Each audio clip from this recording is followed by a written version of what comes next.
매일 보도되는 뉴스 뒤에서 아무도 모르게 활약하고 있는 첩보 기관들의 움직임을 안다면 세계 정세를 다각도로 파악할 수 있을 것입니다. 이번에 다룰 것은 세계적으로 논란이 되고 있는 중국의 스파이 활동에 대한 이야기입니다. 최근 영국 정부는 중국에서 제조된 차량 부품 때문에 놀라움을 감추지 못했습니다. 중국은 자동차 부품을 만드는 단계부터 첩보 활동이 가능한 디바이스를 장착해 영국 정부기관에 대한 스파이 활동을 시작하고 있었습니다. 자세한 내용 전해드리겠습니다. 서방 국가들의 대중 감정이 악화되면서 최근 들어 중국 스파이 관련 소식도 심심치 않게 접하게 되었습니다. 예를 들면 중국이 세계 각지에 해외 110이라고 불리는 비밀 경찰서를 설치하고 있는 것도 확인되었습니다.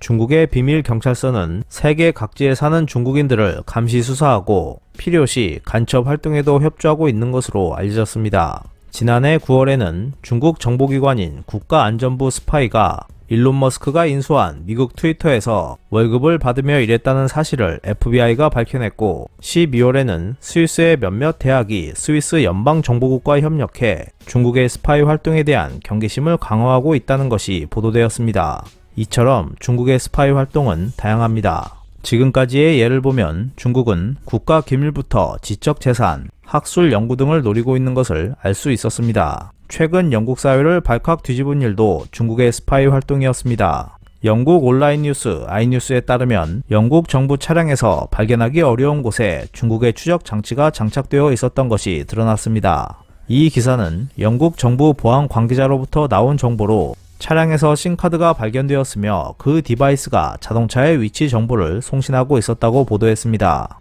게다가 그 디바이스는 차량에 내장되어 있던 중국산 부품 안에 몰래 설치되어 있었고 이는 부품 제조 단계에서 설치되었을 것이라는 의심을 갖게 했습니다. 만약 그게 사실이라면 정부 차량 조립 단계에서도 심카드의 존재를 알지 못했을 것이고 부품 회사가 중국 정보기관과 협력하고 있는 것 아닌가라는 생각도 할 수 있을 것입니다. 중국 정부는 이 보도에 대해 소문에 불과하다고 부인하며 다음과 같이 말하고 있었습니다. 중국 정부는 해외에서 무역과 투자 협력을 하는 중국 기업들에게 항상 상대국의 법률과 국제적 시장 원리, 국제적 규칙을 따르도록 촉구하고 있다고 했습니다. 영국 기사에 따르면 이 장치는 장관들의 움직임도 항상 파악할 수 있었습니다. 앞서 언급한 중국 정보기관인 국가안전부와 그 관계기관뿐만 아니라 중국 공산당 중앙위원회 산하 정보기관인 중앙통일전선공작부, 그리고 중앙군사위원회 연합참모부 정보국 등은 이미 첩보 활동을 하고 있습니다.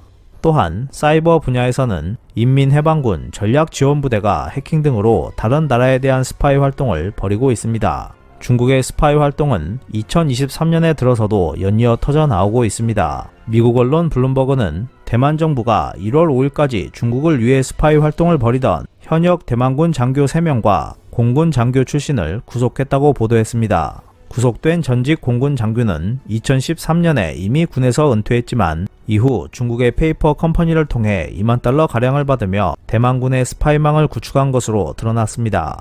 대만은 군 내부가 얽힌 중국의 스파이 활동을 근절하는데 애를 먹고 있습니다. 이 때문에 대만의 최대 군사적 지원국인 미국도 대만이 기술 분야와 기타 기밀 등을 중국으로부터 잘 지킬 수 있을지에 대해 우려하는 모습입니다. 또한 중국은 산업 분야에서도 스파이 활동을 적극 이어가고 있습니다. 미국 항공 전문 매체 등에 따르면 뉴욕 법원은 1월 3일 미국 제너럴 일렉트릭에서 항공용 터빈 엔진에 관한 극비 문서를 빼돌려 중국 내 기업과 연구기관에 제공하려던 중국인에게 실형을 선고했습니다. 이런 이야기는 일일이 열거할 수 없을 정도로 많습니다. 미국 TV MBC 뉴스도 최근 중국 스파이 활동을 다루는 기사를 실었습니다.